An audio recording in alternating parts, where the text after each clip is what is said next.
ఒక కుటుంబం ఒక 11 మంది మంత్రులు మారిన మిగతాలంతా సేమ్ అదే వ్యవస్థ కదా. కేసీఆర్, కేటీఆర్, హరీష్ రావు, దయాకర్ రావు ఇట్లాంటి మంత్రులు మారినరు. రేవంత్ రెడ్డి, సీతక్క, లేకపోతే బట్టి విక్రమార్క గారు, శ్రీధర్ బాబు గారు, మా 11 మందిమే కదా మారింది తెలంగాణ రాష్ట్రంలో.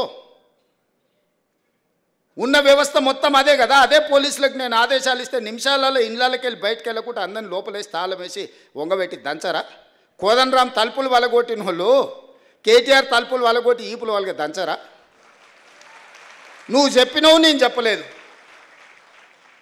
నేను అట్లాంటి విధానానికి వ్యతిరేకం కాబట్టి మీరు బయటకు వచ్చి ధర్నాలు చేస్తారు, దీక్షలు చేస్తారు, నన్ను తిడుతురు.